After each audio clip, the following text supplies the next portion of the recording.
Hey, it's Tim, Pickup Truck Plus SUV Talk, coming from you from the windy confines of Western Nebraska. I'm about to be blown away. We also have the 5 foot wonder from, windy Chicago, Justin Mello, joining us on tonight. And we have Paul Eisenstein. He's the Detroit Bureau. Are you the chief head? Uh, the The chief. publisher and editor-in-chief of thedetroitbureau.com. So, yeah, that's basically, he's the dude. He's the dude going on there. So, we have some things And to talk this about is tonight. Fox, by the Oh, way. yes, we have Foz. We have to identify the cat. Knowing. Anyways, we wanted to hop into something, kind of get things going because we just had a week of different driving events with the F-50 Lightning, the first mass-produced EV truck, basically in the marketplace. And we've had several reviews go live, people talk about it. But we have Paul, who's actually going to buy one. Yeah. So let's roll this back a little bit. People don't know Paul. You've been a journalist for what, 6 months, 9 months? In September, I will mark my 43rd anniversary as an independent journalist, freelance, or if you will. I publish magazines and what have you, but I also freelance for a lot of places. And I was a journalist for a number of years before that. I'm an old guy. So let me ask you this: what? Let's go back in time a little bit. So you get the first press release of an F-50 Lightning, and you read it over. What's your initial thoughts?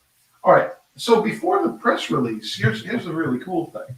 Um, I had the chance to actually get into one with some of their top engineers, including Linda Zhang, who is the chief engineer. More than a year ago, I had a chance to go up to the Romeo Proving Grounds and get driven around. Unfortunately, they would not let me drive. And matter of fact, they were unusually circumspect about letting anybody, even a lot of folks inside the company, actually drive it up until recently. And last week was the first time, as far as I know, any journalist got into it. And it worked out that I had been looking at a pickup. I came close on a couple occasions to buying something else. We have a cottage about almost an hour outside of Detroit, and we have small boat, kayaks, bicycles, all the stuff that really a pickup's very good for. And we were thinking about getting anything from one of the mid-size to the full size. And then COVID hit, and you couldn't get anything, not easily. So I thought I'd wait, and then I got in the vehicle and talked to people inside. Got a sense that this was serious; they weren't screwing around, and I decided to put an order in. But when it came time to go down to drive it last week, I said, "Okay, it's a test. I'm going to do a review, but I'm also on a personal level going to decide whether or not to follow through with the order." And a drum roll. The answer is I'm buying it. Absolutely. In fact, I'm trying to see any way I can to get that truck sooner, but it'll take a while. And by the way, just because the question came up from somebody else elsewhere, let me make it very. I'm not getting any discounts on it. I'm not getting any favors for anything I write or anything I say. I'm getting it. I don't. I'm the classic journalist. I don't own stock in any auto company. I don't work for any auto company, even freelance, writing a press release or something. I'm paying full list for this thing. And I guess I got a deal there because I'm not paying a markup. Right. So a couple things. This is your first pickup that you've bought new in your life, or have you tried? Yeah, my wife has owned pickups before. Okay. But this is my first pickup. Now, of course, like you, Tim, and Jill, I'm always in it. As a matter of fact, there's a Silverado waiting for me back at the house. I'm going to go pick up either tomorrow or Saturday. So I'm in pickups all the time. I'm not a novice. Sure. And is this your first time buying from the Ford brand? It's my first time. She's owned an F-Series before. Yeah, just hits all those marks in the press releases, right? So the majority of customers are first-time truck buyers. Majority of customers are have never bought from Ford before. It just kind of lines that stuff up. So when you drove it and you got done driving it, what was your impressions? I was blown away. Okay. And by the way, here's the interesting thing. If you don't mind, Either now or we can follow up with it. What I find interesting about the F-150 is the way it's connecting with people across the industry. Matter of fact, if you don't mind, let's go back to that at some point before we talk about the impact this truck is having beyond just the people who are buying it. And that's very, very important to get back to. But yeah, my impression was really one of surprise. You guys have written about it, so you know they had basically under-promised and over-delivered. You know, horsepower is more than they said it would be. Range is more than they said it would be. Towing and cargo capacity are more than they said it would be. And you realize that when you were out on the drive and not just on the open road, but also on the towing and off-road sections that they set up out at what's called Singing Water Winery, just how good it is. You know, can it match 100% the gas model? Well, no. You know, it still takes longer to charge. But I was looking at some numbers before I came on here. One of the places I freelance for was asking me about specs. You know, it's got the same breakover angles as the F-150 standard models, you know, comparable model to model. So it really does, in almost any category you can think of, match up to what the gas model does. Yeah, well, you know, and I've actually, so I did, I was at the same event Paul was at last week, and I've done a few videos and a written review.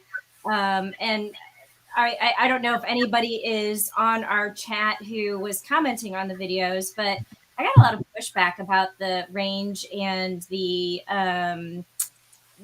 like and what happens to range when you're towing. And you know, I tried to I got into a little bit of an argument with some people about the idea of the EV doing the same that the gasoline model does. And, you know, it's like, because I think, Tim, you and I had a conversation offline about this. You were saying the Power Boost had about 300 miles of range when towing. Yeah. And then when you were towing, it was down to about 150, 160 miles of range. Yeah, I mean those numbers aren't. But yeah, it's basically 50% range on gas. I mean, when you so with the hybrid too, I mean, it doesn't have enough displacement and just it's on gas. And that's what the EV version is going to do. The Lightning, you know, it's got about 320 miles of range with the extended battery. It'll drop down by about 50%, you know, 160 miles or so when you have the, you know, you're towing. So the problem isn't going to be the range. The range is the same as the gasoline model-ish. Mm-hmm. The problem is the infrastructure. And I keep trying to explain that to people. It's not the truck's fault, you know, because there's a gas station on every single freaking corner. So you could go 5 miles and you'd be like, oh, I need more gas, and you can stop. But you can't do that with an EV. So it's not the truck's fault. I blame the infrastructure. Yeah, let me jump in if I can, Joe. You're spot on. I talked with several of their people, including a couple of the folks. Whoops, there goes my camera. There we are. Talked to a couple of their folks, some of whom have been absolutely straight up with some inside information during the development. So, you know, the folks you can trust. And they said basically you're going to see almost exactly the same degradation in range when you tow as you will with the standard gas model C EcoBoost comparable power. You'll still actually have better power.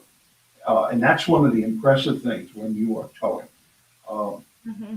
There's a couple things. I want to get back to infrastructure, but here's something really that I liked about it. And it was one of the things that caught me when I spent my first trip out to the Ford proving grounds in Romeo, Michigan. You have such incredible torque, was it roughly 700 pound-feet of torque that comes on instantaneously. That I was towing an 8,300 pound boat, and I was able to accelerate from launch. You can't do the sort of launch I did with that truck behind me when I was out on the open road. We towed for quite a bit. This wasn't you both have been on events where, you know, hey, tow, you get 1.5 miles and you're back where you started. This was about Joe, 20 miles that we towed on everything, all Yeah, it was sorts. a solid 30 minutes that we were out towing. Yeah, on all sorts of roads. Mm-hmm. And I was able to make a pass with an 8,300-pound trailer. Mm-hmm. It was phenomenally, impressive what you could do. I decided not to go for the light trailer. I wanted to go for the heavy stuff to see what it was possible, and it was actually absolutely impressive. The other thing which is real interesting that impacts both the towing but also the regular drive is weight distribution. And this is something I think people are going to get shocked by when they drive the vehicle. Remember that the mass is extremely low. Virtually all of it is below the load floor. So you have, number one, the lowest center of gravity of any F-150. It's much lower than a gas-powered model. And that changes its ability to handle, particularly when we were flying around some very fast corners during our drive route. Secondly, the mass is very evenly centered because the big battery pack really runs from front to back. And so you have what you don't get with an all pickup, a 50-50 weight distribution. You aren't nose heavy, and that's going to affect you in snow and in snow. One of the things you realize is that when you're driving a standard pickup, you always feel that big trailer trying to yank the back end around. It's one of the annoying things when you tow. You know that you got a light bed and that trailer's trying to do this back and forth to you. There's much less of that when you tow the F-150 Lightning because of the distribution of mass. That's one of the many surprises you get when you drive this truck. Yeah. Well, no, and I specifically waited for the heaviest thing to tow, and it was a 9,500-pound trailer, which is 500 pounds less than the max, and it had like wine barrels and liquids in the back. And sloshing around, I heard. Yeah, slashing around. And so I was able to, similarly to get up to speed. I mean, I got up to 75 miles an hour, which, technically you're probably not supposed to tow with going 75 miles an hour, but I was able to get up to speed by the end of the on-ramp. And I could feel like a little bit of the tug of the trailer, but it was not that bad. And I think some of it could have been the sloshing of the liquid in the back. A couple of folks I know who specifically pulled that out to get the feeling of that sloshing said that was it because the liquid was literally going back and forth and back and forth. But when I towed an electric boat, they had this electric boat, which is an 83 or 8,500 pounds. And it just was not like towing with a normal pickup with a load that big. Now, Joe, you mentioned infrastructure, and there's no question about it. Let me talk about that if you don't mind. First of all, let's get real. Most people let the gas in their tank run down until they get to some. Everybody has a pain threshold, right? Whether it's a quarter tank or an eighth tank, people let it go down. Then all of a sudden, you're starting to tow, and damn, I got to go and fill up the tank. Okay, here's the thing with an electric vehicle, if you've got the home charger or a work charger, you're going to start out with 100% of battery. And a significant portion, I've talked with the folks over at Winnebago and some of the others, significant portion of people, when they tow, they go less than 100 miles. So a lot of people may not have to tow, or they may drop a trailer off at a campsite or something, and then they can quickly go over somewhere else and plug in. But if you're just doing local stuff, let's say you're pulling a trailer with your lawnmowers or something else, you're going to start out the day with a full tank every day. And you may not need to do a public charger. If you do, there still aren't enough. And one of the headaches is a lot of them don't work. That's a big issue. But we're also seeing the build out of this network very, very quickly. I mean, there are chargers going up all over the country, and they're going to go faster. So but they're also going to be faster chargers. Right. So this leads me a couple questions for you. So with your purchase decision, you've looked at the numbers on the range you drive every day. Mhm. I know you. So when you talk about this truck, I'm sure you've thought about where you're going to tow, what you can do. I'm sure the boat to cottage from Detroit's not 300-mile driving. I'm sure it's 100-mile tow at max. So when you've done that, are you worried about range with those numbers? Are you putting in the charger home for your home? And on three, as far as towing range, are you planning on towing anything longer than that? Whatever, couple 100 miles. Yes. Yes on all. I already have a 40 amp charger at my house in right north of Detroit. And that's quite a good level 2 charger, 240 volt, for most of the EVs that I test today. You guys know just how many EVs are coming out. For those who are watching who don't, my calculations were for a story I did for the Detroit Bureau and for NBC News, one of my clients, that there were about 15 long range, 200 plus mile range, available at the end of the 2021 model year, last autumn. By the end of this calendar year, there'll be about 60 long range vehicles, including a growing number of pickups, Rivian, Hummer, and you maybe will eventually get Cybertruck, right? Maybe not. Okay, so I have a 40 at the house. My cottage is about 45, 55 minutes away, depending on traffic, not that far. I'm putting in a higher amperage here. I may go as much as 80 amps if I can support that with my electric service. And that's as fast as you can go at home. We want to tow. We want to tow all over the state, including to Traverse City and the like. And Jill, you experience this, so maybe I shouldn't dominate the conversation, but you can talk about the smarts in the vehicle, which I'm real impressed with. It shows you right off the bat with the limits you can travel with, Yeah. travel in. And one more thing before I ask you to follow up on this, but one of the things that's real impressive about this truck is there's a scale built in. It actually detects how much weight you have in the bed and how much weight you're putting on the truck with your with your trailer or whatever, so that it actually automatically adjusts its range readout and changes your Navi to reflect that. But there's more. There's more. You're like, but wait, there's more.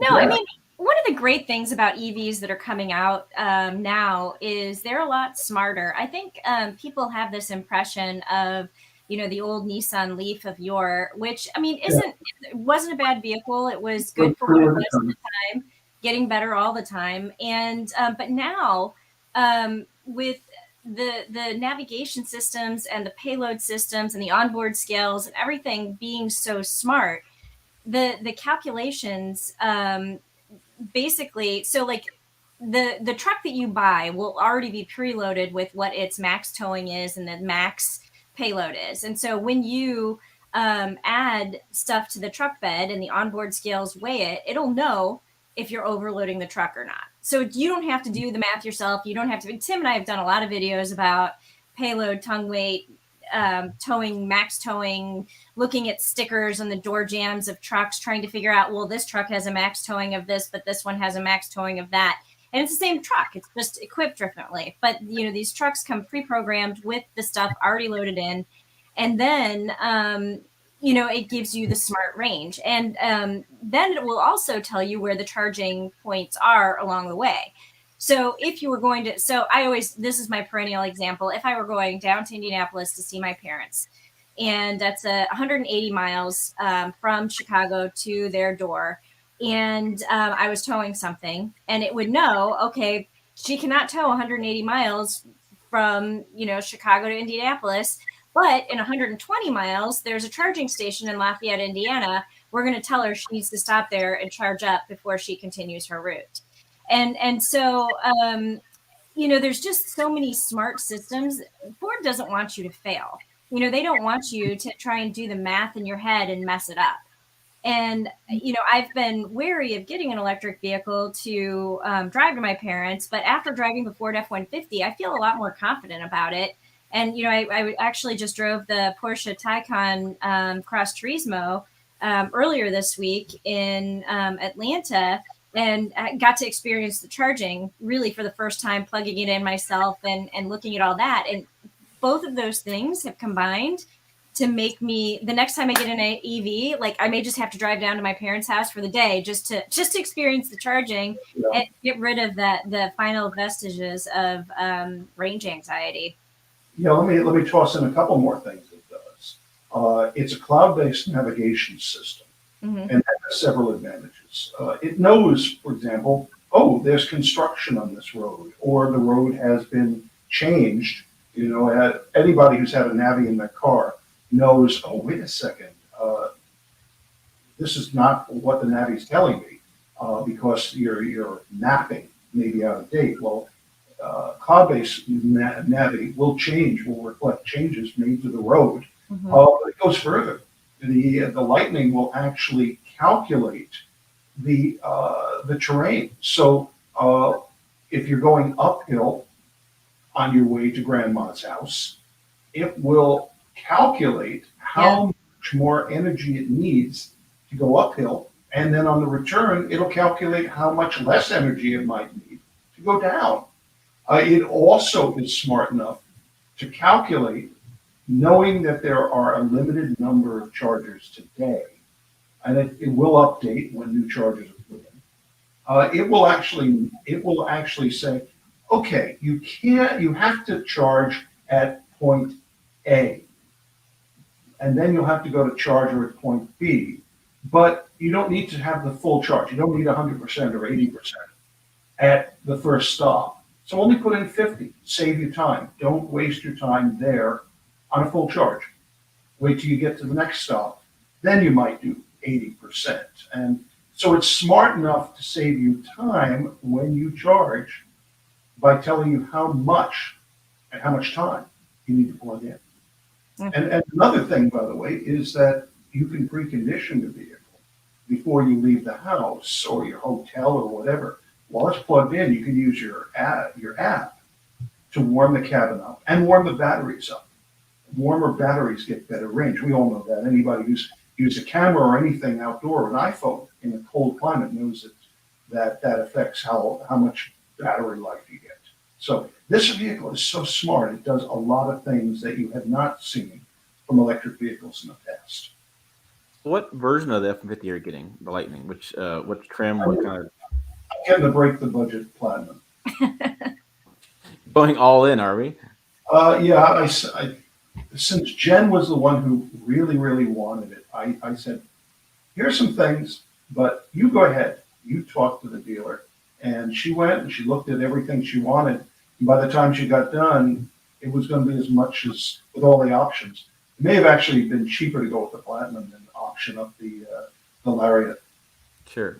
So what really stands out to you as far as appealing? You know, we've talked about tech, we've talked about performance, we've talked about stuff. I mean, what really kind of gets you? Everything. Honest to goodness, there are so many things I like about this truck. And it's the fact that there are so many things about the truck that has made me so excited. You know, Tim, you and I have talked for a long time, Jill too, but I think I mentioned one time, Tim, a few years ago, that I call myself a skeptical proponent of electrification. I want to see it come on, but I'm still skeptical of the timing and everything. This vehicle puts me in full proponent mode. It's that good. There's so many things I like about it. The performance. You know, let's talk about performance. If you want to blow the kid away in the Mustang next to you, stomp on the throttle. 4.1 seconds, 0 to 60. That's ridiculously good performance. Jill, you drove that same windy road that I did. That low center of gravity and all. I was flogging that truck around like I would have on a track. Yeah. And it was astounding. Then add the one pedal. If people don't know what one pedal is, Yeah. Some people don't like it, usually because they aren't familiar with it. But once you are, it's like discovering sliced bread. It's sort of like downshifting a manual transmission 2 gears. Yeah. So you're high revving, And when you ease up on the throttle, you can modulate the throttle in many cases without stepping on the brake. But in this case, you're not revving the engine. You're just using regenerative braking to slow down, actually recapturing energy when you go into a corner, more energy. And you can even come to a complete stop. I did 32 miles of a very seriously windy road at drive like hell speeds. I used the brake pedal once when I reached the very end of the T intersection. And I didn't even have to do that because one pedal will come to a complete stop anyway. Yeah. 32 miles of really aggressive driving with a lot of points where I had to slow, and I never used the brake pedal. I mean, how many things can I tell you that I like about this truck, dude? So what I'm getting is you kind of like the F-150 Lightning. I do. Yeah, just a little bit. I'm sort of like putting up with it. No, I agree with you. I really liked it as well. I was very impressed. I like the F-150. Somebody was asking like what the best. Whoops, I think Jill froze. That's a nice change of pace. Things. But no, I like the F-150 because of the visibility issues and like the adjustable pedals and like those kinds of things. And the F-150 Lightning keeps those things in the upper trims and the little kick down windows, and so you don't have a huge blind spot when you're in a four-way stop. I mean, those are the simple things that I love about anything is, and then you add the electric powertrain on top of it and driving through those twisty bits. Like I forgot I was driving the truck a lot of the time. Yeah. Oh, you mentioned power. Let's talk about power. Depending on the trim and the options and all, you can pump out as much as 9.6 kilowatts. It's even more than you were getting out of the hybrid version, right, Tim? Mm-hmm. Yeah. So I live in Detroit. We have Detroit Edison, or DTE. They changed their name too, so we may forget how bad they were when they used to be called Detroit Edison. This is a utility that put me out of my house in suburban Detroit for almost 14 days in a series of blackouts in 2 months, right? I'm lucky I have a generator there. I don't at the cottage. And so I'll be able to hook it up and be able to power the house if we have a blackout here. That's another great thing to do. Or use it in the field, use a campsite, work site. I have a picture on the DetroitBureau.com of all the stuff they were using to power it, for it to power. And it's just crazy. You have to struggle to find enough tools or things at a campsite that would come close to using up all the power it gives. And one of the things that, Tim, this may connect with your readers and Jill in a different way. I am betting that there are more than a few of your regular readers and viewers who really like the idea of getting off the grid. Mm-hmm. And this is possible here. And it's not just because of the truck, but they're working with an outfit called Sunrun. Mm-hmm. And they offer this now. It's rolling out in bigger locations, and it'll spread across the country. But the idea is you can put in a system at your house or work where, first of all, you can use the truck to give you backup power. The system can be equipped with a backup battery of its own so that you can actually charge it. You can charge that battery at off-peak hours when many utilities offer lower energy rates. And then it disconnects you from the grid during the day, and you're using the power you got on the cheap at night. And then if you want to go the next step, you can plug into it solar power. So you can create this incredibly smart and complex power system where in some cases you can just go for free. And that is something that I'm probably going to do here at the cottage. So that's interesting. So, you like the tech, you like the power, like performance, you like the fact you can, power your house. Because I was going to ask you, I remember your posts over the last few summers have never been as praiseworthy of your local electrical power company.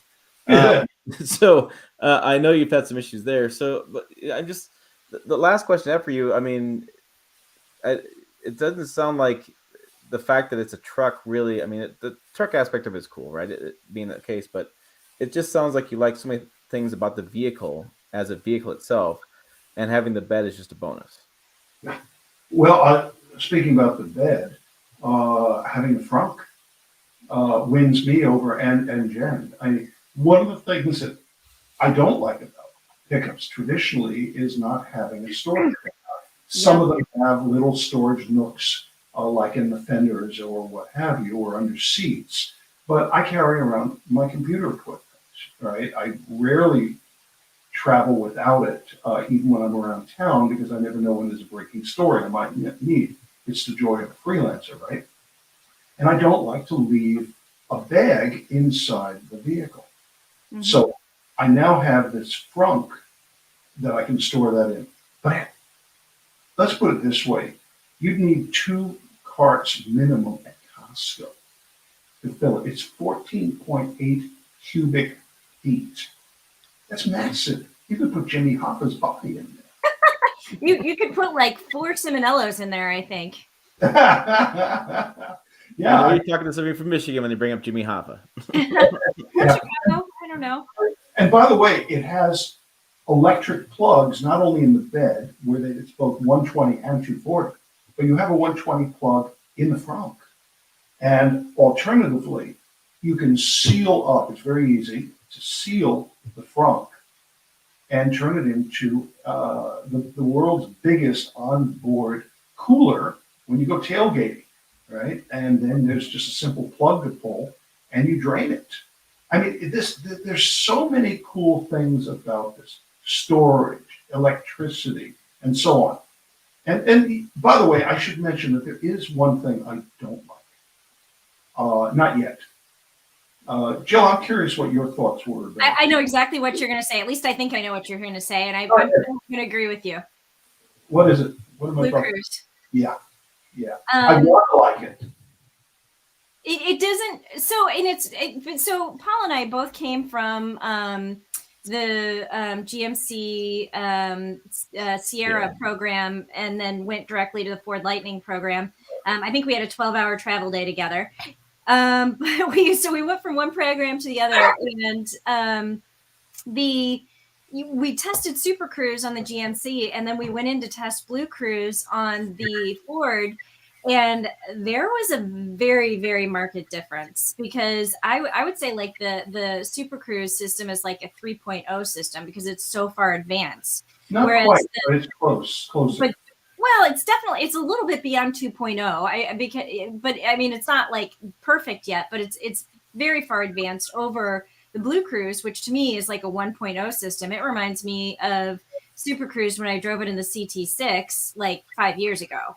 Yeah. And, it did not read the lane lines very well. And so the lane centering kind of like had you bobbling between the lanes a little bit. And so the steering wheel was constantly going like this. And I mean, it slowed down appropriately. It was very good for speed modulation if somebody pulled in front of you or slowed down. But the lane centering, and it was funny because I was doing my video and I was like, yeah, it works really well. Everything is great. I haven't had to do anything wonky. Then as soon as I turned off my camera, we were going around like a corner on the highway, and I'm like hovering my hands over the wheel because I'm like, oh, it's getting really close to the wall. And then all of a sudden it was like, and it like was squawking at me to take over. And I did. And because I was poised to do that because I was paying attention. But I don't think something like that would have happened in the Super Cruise version. Yeah. If I may, just to fill in for those people who don't know these terms, everybody's pushing to develop hands-free technology, ultimately stuff that could be driven without somebody in the driver's seat. And the industry uses terms like level 1, 2, 3, 4, and 5. Level 1 is your basic thing with a cruise control system, maybe an active cruise, where it can at least read the car in front of you and adjust to the speed of the vehicle. Level 2 systems can hold you in your lane, lane center, and do a few other things, but you're still hands-on. And then you get up a little bit more and you get into what's called Super Cruise, the GM system, the one they advertise where people are doing this. Everybody's seen the ads now where people are doing hands-free and they're clapping their hands. Ford's Blue Cruise is trying to do the same thing. GM claims it can do 200,000 miles of U.S. highways hands-free. It can, but you're going to wind up in a number of situations where in between mile 10 and mile 11, you're going to have to take control. The Blue Cruise is about 130,000 miles. And as Jill said, it does wind up wandering a lot. There were a couple S curves, and I bet you're talking about the same place I am, about the third freeway interchange, where you drifted from the right side of the lane, and then it went into a curve on the S, and you went almost all the way to the left side and then back. I spent a lot of time talking to the people at Ford who are developing it, and they acknowledge that it's not where they want. They have to catch up. They're going to add features like the ability to tap the turn signal, same way you can in the latest Super Cruise, and move over. Now, here's another good thing, is that like most new cars, it has over-the-air update capability. Virtually every piece of software on this vehicle, and so many others coming out now, can be updated remotely. So it doesn't handle very well in the lane. Well, if they write a better algorithm, they just simply upload it like they would upgrading the software on your smartphone. And I expect that over the next year, I hope. So when do you expect to take delivery? Keep getting different dates. I was hoping that I might possibly, perchance, get it this month. It looks like it'll probably be June or even July. It depends on the sequencing as they start. They're starting to push out this trim and then that trim, and then a week later another trim, and even by color. So it's hard to tell. And I got to tell you the truth. If Ford takes a little bit more time to do it to make sure the quality is there, that's critical. The two things that could really screw up the launch, quality, and we all know that Ford has had some really bad launches like the last Explorer. They know it, and they clearly know that quality problems with this will kill it. The other thing, the dealer. The question is, will the dealers be able to do what's necessary? Because it can be complex. They're going to have to spend the time to sell it and then teach people what they need to know when they deliver it. So what color is it? It's, oh God, I forgot the exact name. Not anthracite blue, but it's a dark blue, almost black. Oh, it could be that the same color as my Power Boost. It's not the ultimate. Oh gosh, I can't think of the name of it. I'd have to go and get Jen to remember, but it's a very dark blue. It's real pretty. Nice. Yeah. All right, I want to keep this an hour. Do you have anything else, Jill, before we let Paul get on with his day? Evening? With the F-150 Lightning? No, I liked it. I pretty much agree with everything that he said. So when does that happen, Paul? Not often. That tells you a lot about this truck. I haven't read everybody's review, but Jill, between us, I think the three of us have probably read a dozen or more. Have you seen anybody who's faulted it by more than trying to find at least one thing to call out? No, well, and what's really funny is I think we all agree about the Blue Cruise and the things that I've heard and people I've talked to. And I don't know, you know Wayne Gertis, who is... I actually drove with Wayne for a little bit of the run. Yeah. So he, I think even he liked it. And if he liked it, because for those of you who don't know who Wayne is, he's a big, he's the guy who coined the term hypermile. And so he is a big green guy. He has Clean MPG as his forum, and he manages that. And he does a lot of drives across the United States, getting the best fuel economy. I think I drove with him in a Ford F-150 and I can't even remember how far we were driving, but we were trying to get 40 miles per gallon in it, and we did. Oh, Yeah. And but using a lot of hypermiling techniques and things like that, and driving between the limits, as he likes to call it. So if the minimum speed limit is 45 miles an hour, going 45 miles an hour instead of 75. I've actually been in the car with Wayne when we got pulled over for doing that. But he, I think, really loved this truck, and so like to me, he's like the stiffest critic that you could have out there on anything that's electric or hybrid or plug-in hybrid. And if he likes it, then I think Ford is probably doing something a little bit right. yeah. Before we wrap up, if you don't mind, I'll bring up one other subject, and this is really intriguing to me. There's no question that Tesla has dominated the EV market. You go to California, you get Tesla fatigue. Every intersection, there's at least in one lane a line of 3 or 4 Teslas in a row. And the big challenge for the rest of the industry is trying to break that stranglehold, or at least get a small percentage of the market. So even though there will be like 60 long range models this year, Tesla may still hold more than half, maybe even 2/3 of the market. The challenge will be for everybody else to break through and finally start winning people over. The F-150 is likely to do that. Now, the Ford Mach-E, Mustang Mach-E, is the first vehicle to really challenge it, but it's still a fraction of the sales of the likes of the Model 3 and Model Y.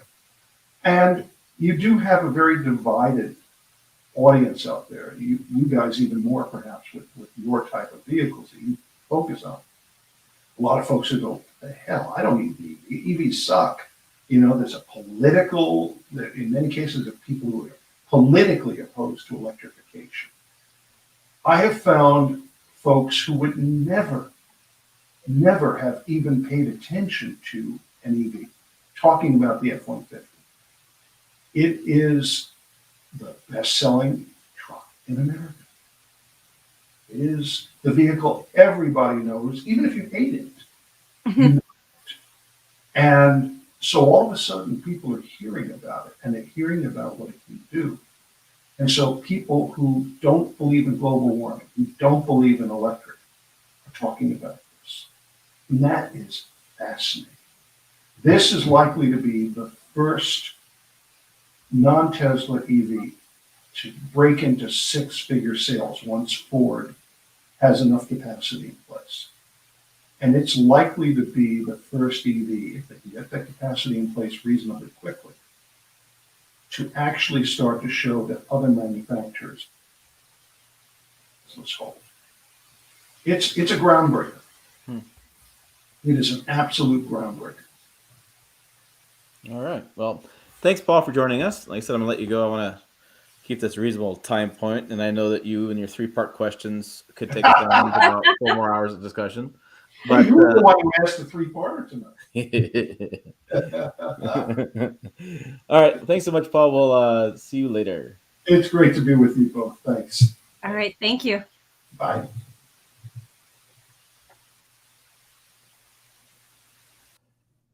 Okay. So good stuff from Paul. Thank you for joining us. It's interesting. Like I said, I wanted to get his viewpoint on why he was buying it and his buying decisions, because the more I've seen videos of new EV truck buyers and new EV vehicle owners, the more I come to realize that their buying needs and things are just different. It's interesting. I'm not saying different in a bad way. I'm not saying different in a good way, whatever. I'm just saying, he was talking immediately about performance and talking about charging a house. I mean, those are things that are attractive to him as that kind of buyer, and that's great. Everybody's got different buying needs, and I think it's just interesting to get somebody else's viewpoint on who's buying this truck. I would say it is an interesting truck, especially from my standpoint, being that. All right, so I should back this up. We got the invite to go, and Jill and I were talking about this, and Jill was able to go, and I felt good about sending Jill because she does a great job with EVs, a great job overall in the business. And I know my local dealer is getting one, so I thought, let me wait to get one local dealership, and then I can use that one. It's a dealer demo I get for a couple of days, and then have Jill do the drive, because I don't know. It's going to be interesting to see what happens with this truck. There's been I've seen a lot of outlets declare this is the best truck ever, and this is the truck you have to have. And I actually saw like CNN did a first drive review of this thing. I mean, it's like everybody in the woodwork was down there doing first drive stuff, and so there's a ton of reviews out there. And from a YouTube standpoint, there's a lot of videos out there, and there's a lot of hit or miss videos. It's really surprising. You can see one that gets like 400,000 views in a week, and another one gets 40,000 views. I mean, it's all over the place. So I just was kind of curious, you guys' thoughts on that, and kind of interesting how, again, like I said, having Paul on, that customer, new customer, first, I mean, and he does. The press releases we get from Ford all the time are it's new to the brand, it's first time truck buyers, and here's a case we have it. I thought it was interesting. He didn't talk once about concerns fitting in the garage, which I don't think he would. He'd know those concerns because of the vehicles he has, the trucks he drives. But I think that's kind of an interesting concern for people. I mean, they're gonna. I feel like this customer is not going to treat it like your traditional cowboy truck customer guys and keep it dirty all the time and not really care too much about it if it get rained out, whatever. I think this one will be more taken care of in a garage setting for some of these customers. But I don't know. It is interesting. But he comes. So Paul lives in Detroit, and he has a cottage also in the Detroit area. I think people who live in the suburbs aren't always concerned about fitting the truck in the garage. Like living in Chicago, like I'm very concerned about fitting vehicles in my garage because I don't want to park them on the street here. Right. People break into your cars. They do the Chicago bump where they like hit your car when they're trying to park because they don't know how to park. They sideswipe you because, again, they don't know how to drive. I don't want my car on the street. And so I always freak out when I have to park a vehicle on the street in Chicago. Yeah, I don't know. I have from a journalist standpoint, I just find this whole thing interesting because I feel like we're getting a new influx of first-time truck buyers or first-time buyers, Mhm. and their buying needs and decision making is just different. And so I find it kind of fascinating. And then I want to talk about something else because this has come up in the comments a few times, and I didn't want to put Paul on the spot on this because I'm sure he has an answer too. But there was a guy who said he was at his Canadian dealership and he can't buy the $40,000 Pro version of the F-50 Lightning. The sales manager says you have to be a business and buy 6 or more to get that $40,000 version. And when Jill was at the event in San Antonio, I asked her about this question, and I feel like you put it in your review, but I don't feel like we got a straight 100,000% accurate answer. Is that the conclusion? Well, I mean, the answer I received from Ford directly was retail customers can buy the base Pro truck with the standard battery. But if you want the Pro truck with the extended range battery, that is only open to fleets. And I asked if this was a forever thing or if this was just this year. And they gave me the "we don't talk about future product" answer. and people understand this. There's a lot of confusion on why they would do this. Well, I think for the reasons are they want to sell more trucks at one purchase time because they're spreading out the costs of the profit and revenue. And so they're thinking here is if I sell one pen, I may lose $20, but if I sell 6 of them together in one deal, I may actually break even or make some money. I mean, obviously going to make some money. Ford's always going to make money, but that's a lot of times they're doing.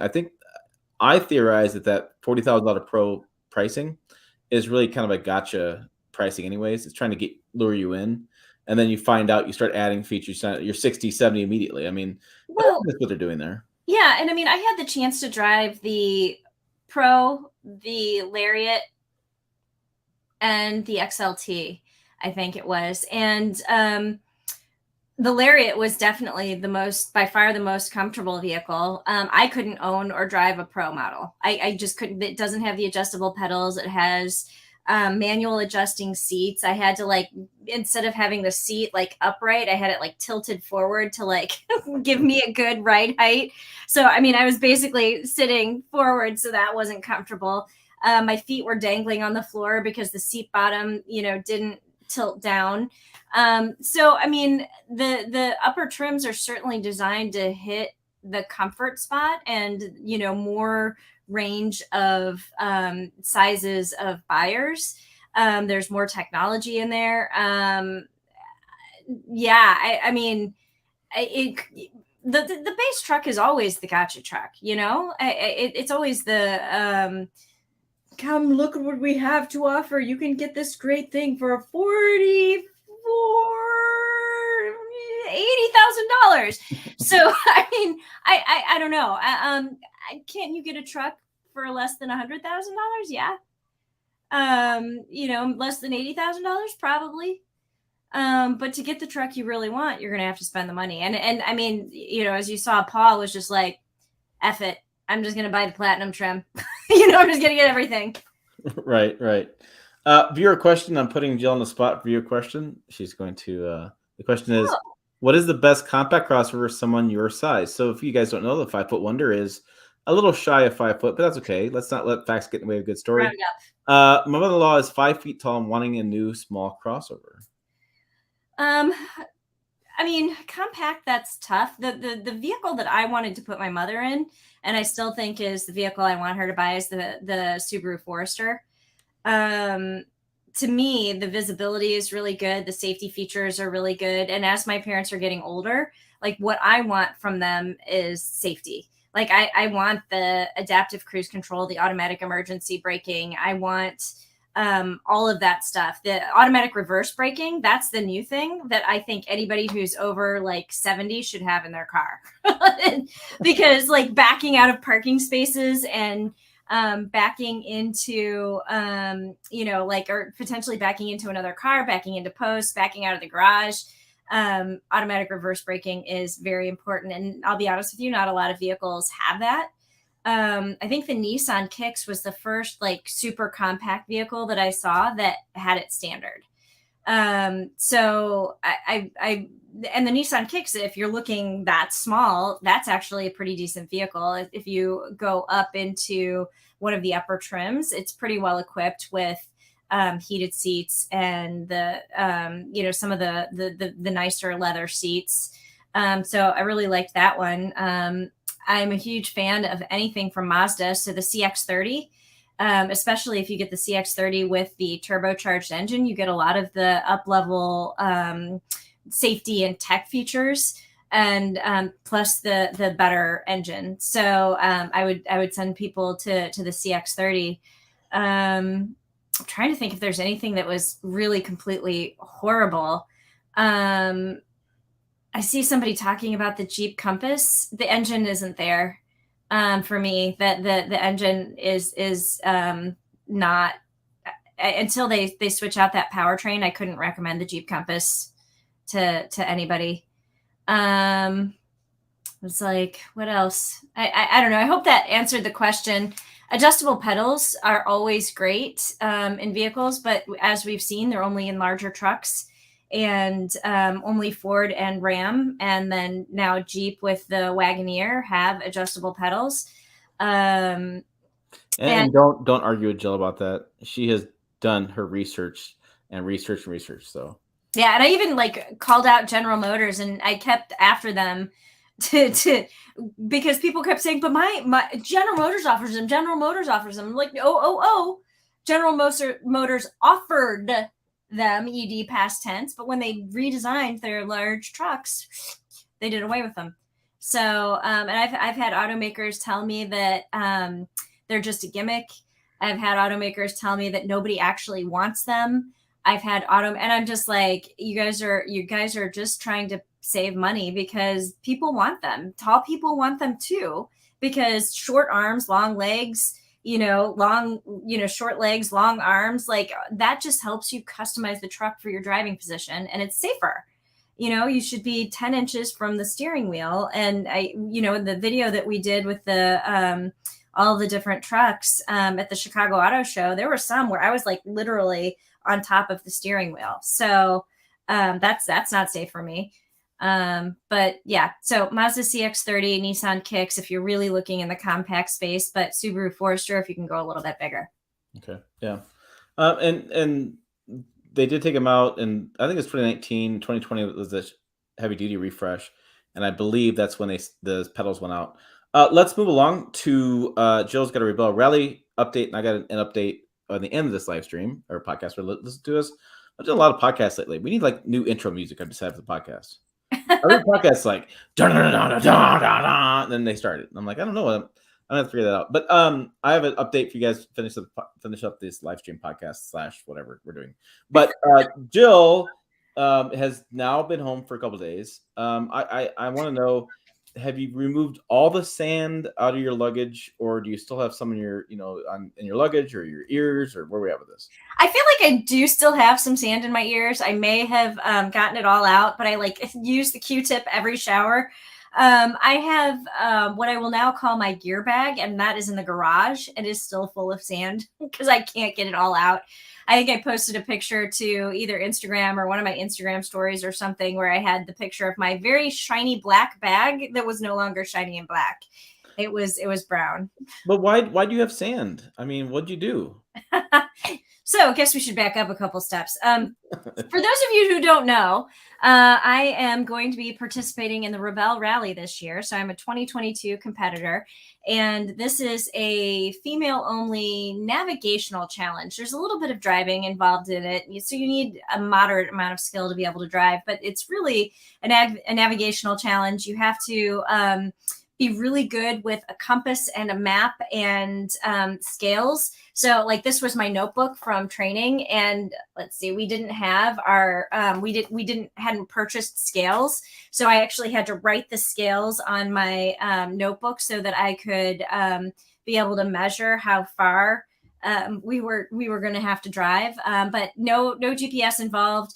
They take your phones away. They make you disable the GPS in your car. You literally just have to use but yeah, I will gain 10 pounds of sand at the end. But yeah, you literally use just a compass and a map, and they give you longitude and latitude coordinates, and you have to figure out how to get there. So what I did, backing up why I have all the sand in my ears, we did training, 2 days off-road training, 2 days navigation training in the desert in California. So me and my partner, Kristen Shaw, who's the weekend editor at The Drive, we were going to be driving the Hyundai Santa Cruz. So if you didn't know that, that's our car of choice. And Hyundai is sponsoring us. And we were there driving that vehicle for, 2 days and then 2 days of navigation. And we don't know who's going to be the driver and who's going to be the navigator, because we are both, I think, very capable drivers. We've both done like Jeep driving, Land Rover. I've been to the Land Rover driving school. I've been, in Moab several times driving. And so we're both pretty accomplished off-road drivers, but it's the navigation that's going to sink us or lift us up. So I need more practice. So by the way, if anybody watching this has any tips on how to get practice navigating, if you know of any good tools, books, whatever. I mean, one of my books I'm reading right now is how to, have fun with map and compass. But looking for online training tools, that kind of stuff. But yeah, so it's really exciting. And Hyundai gave us this truck. They modified it slightly by giving us Nitto tires, off-road tires. And I think it's Nitto. Learned yesterday during a debrief call that these are the same tires that they had, the exact same tires, literally the same tires that they had on, it was the Hyundai Veloster Grappler concept that they launched at SEMA in 2019. They just had them sitting around and they're like, let's just put these tires on there. And so they're like, how did they do? And I'm like, well, actually they did really well. I'm like, I don't know that I would change them out. And they're like, because we're like, did you choose those specifically or were they just convenient? They're like, they were convenient. I'm like, all right, they worked. But yeah, so and there's a full skid plate underneath, and the skid plate, it had said Santa Cruz on it. And I was like, oh, they hand stamped it for us. That's kind of cool. Well, apparently skid plate is coming on the market and we're just the first ones that are testing it. So there will be a skid, like an aftermarket skid plate for your Santa Cruz coming soon. But I'm hoping that we'll get to test some of the things that they intend to put on the truck. I think that would be really cool. I just don't know yet. And we don't have the final truck just yet, because we're still talking, can we lift it a little bit? Are these the right tires? We've been talking about the idea of putting front tow hooks on, because it doesn't have tow hooks right now. So, but yeah, so we're talking about the other things that we can do to the truck. If you guys haven't seen, I did a training video from our 4 days. If you haven't seen it, go watch it. If you have suggestions on what you think we should add to the truck, let me know. I don't know that it'll happen, but we'll see. But yeah, it's kind of a cool thing. Yes, and as Jean points out, we named the truck Sandy because it did really well in the sand, and it was literally full of sand. Well, and a few notes there too. You'll see some stuff on that truck that, like Jill's talking about, that are either prototype stuff or they're not ready for marketplace. So there's been some questions. There's some roof rails on the over the bed Yeah. that actually look pretty nice, but they aren't for production at the moment. They're just I forget who they said makes the tonneau cover, but apparently whoever makes the tonneau cover had those in stock, and they're like, well, we can just put those on. So the bed rails were by the same people who did the tonneau cover. Yeah, so I mean, it is exciting because I think in many ways, Joe's really going to push this Hyundai Santa Cruz to its limit, but also that Hyundai is basically making a test out of this. I mean, they're adding things and they're adding new parts and they're trying out new stuff, and we may get at some point what we hope to see is maybe more an off-road trim version of the Hyundai Santa Cruz using a lot of these learnings from the Rebel Rally. Yeah. Yeah. So I think it would be cool, and it's funny because when we were doing our debrief, I was like, well, if you wanted to test anything, and put it on our truck that maybe you would want to bring out, we would totally love to test that. So I don't know, planted the seed. So the race is the rally. Excuse me, I got to be clear. It's not a race; it is a rally. The rally is in like the second week of October. There's much more training going on with Jill. Hopefully, she'll have at least one more Rebel training, but maybe working on one more option as well. And then we're going to try to get some more information, you guys. So it's going to be interesting. Make sure you follow along for that. Let's say the last bit of news is either a rub the goatee moment or it's what should Tim do. So Tim's confused. So I got a phone call. So people know I own a 62 Chevy C10 called Swede. He's his own Instagram channel. He's kind of a murky, not murky, but he's old man. I make him really cranky. Kind of, ironically blends in with my attitude these days. But anyways, I'm putting a new transmission in. I'm killing the truck, as Jill says. But I haven't done any work to this truck. I've had it for like 6 years now. I think what the deal is. Haven't done really much to it at all. And so I need to do some work to it. I need to get some power steering. I need to get power brakes. And I want a new transmission because I want to drive it around. I did an auto show with it, and I about killed my knee so badly riding that manual. So I want some better fuel economy for driving highway. I didn't need that overdrive gear. But the guy I have doing work on it, which is one of the only guys in town that I can find that does this kind of work, and he loves these kind of trucks. He did a compression test in the engine today and found there was no bueno. It's not holding compression. It's a 283 I bought. It's from a used 283 that was set on the garage floor for like 40 years, and I bought it. So I knew I wasn't buying a brand new engine way back then. So some discussions are happening about whether or not I should just rebuild the 283, whether I should go 350. There's a company making a remanufactured crate engine 350. I'm going to blow you guys' minds in that I did send an email out to Chevrolet to ask about the E-Crate system, the Connecting Cruise E-Crate system with electric powertrain with their Ultium batteries. I don't like the idea because I have been in classic cars with electric powertrains, and they are really loud because there's no NVH, which is noise vibration because they weren't built to that standard. And so electric Swede, I don't love the idea just from a sound standpoint. Yeah, it'd be that way. I have looked at LS swapping it, and I don't need to burn rubber. This is just a kind of a daily driver kind of thing. We're talking about actually using it more this fall and winter in between vehicles and press loans I have. I really thought about this as well. I thought, man, what about like the 3-liter diesel? If I could find one of those, I love that engine, right? So, and what if I don't know. It'd be one of those things. It'd be like, holy cow! It's like, so I mean, I don't want to break the budget, right? I mean, that's kind of stupid. But I'm also kind of thinking to myself too, like everybody and their brother has seen a 350 Chevy with the, the turbo, the TH 400 behind it. This is nothing new. So I don't know. I was kind of curious what you guys' thoughts on that. I mean, the 350 is a solid choice. It is cheap as hell to boot. I mean, it's probably gonna be like $4,000 by the time I buy it, and then $5,000 install it, all kind of stuff, probably in that range, which is not too bad. I could go back to the straight six. There's just not a lot of power there. I have thought about the two funky things about going with a diesel or going with a electric, but again, the electric is like electric. So 62. I'm not planning on driving that 900 miles a day, right? Because I mean, you can't.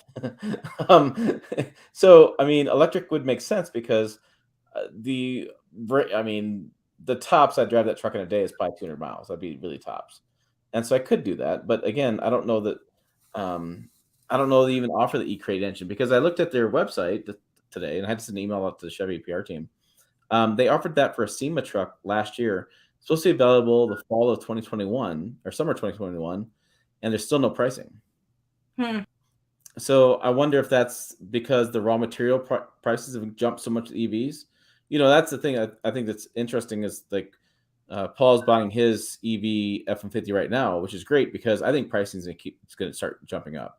I think every year we're going to see $1,000 increases because raw material pricing is going to go up with EVs. So there's that question too. Yeah, I know. I thought about the 3-liter Duramax, but I think what I'd have to do is I'd have to actually go and find a crashed truck. I don't know that you can actually buy that 3-liter Duramax right now. That's the other thing. Like 350s you can buy, other ones you can't buy. And then I don't know what else what I can find. I mean, LS and stuff, that's like $8,000, $10,000, $15,000 by the time you get over that stuff. And plus, here's the thing. It's got what is it? It's the other thing is it's a drum brakes. It's got drum brakes, and with now power brakes be a little bit better. But and LS in that with that much power, drum brakes and such, I'm a little bit concerned about. I'm sure you go. Would you need to run a def tank to run that 3-liter? So, let me just say it like this: we don't have emissions testing in Nebraska. I'm doing a wink. And that, yeah, we would not have any sort of emission testing. That answers that question. So it's also weird because it would be an older diesel. It'd be a new truck with an old diesel. So how does that fall in emission settings? I don't know. It's an interesting thing. Anyways, it's top of my brain because I got the phone call this afternoon. I was writing some other stories, and I got the phone call, and I was like, I knew that it was like I knew the engine wasn't great. Why not a disc brake conversion? Honestly, this may sound really goofy. So when I was working on the brake, so I rescued a truck from the family farm.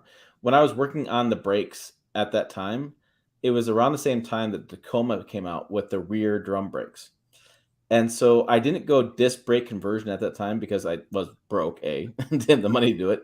But also B, I really wanted to see how hard it was to do drum brakes. I'd never done drum brakes before. And so I replaced the brakes all around the truck. I did them myself. And drum brakes aren't that hard. They really aren't that hard to do. So disc brakes are a lot easier for sure. But that was my thought there. And so I could go disc brake. Again, I'm not hot riding it, so I don't have that desire to do that. And maybe when I do a brake job in the future, I will. But I don't know. It is interesting. Throw a supercharger on top of it. Yeah. I don't know. Yeah, I don't know. It's an interesting discussion to have. So again, if you're watching this later on or watching the comments, whatever, put your comments down below. It's pretty interesting. We'll see what. There's a lot of good conversation tonight we're having.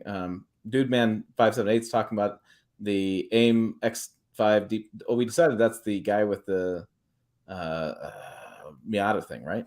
But we decided what that was. Anyways, lots of good. No, somebody one night decoded his name. Let's see. I'm gonna make sure I do a couple more questions. Thomas Wilson. Tim, could you break down a new trans cooler on a 22 Tundra versus 2018 Tundra?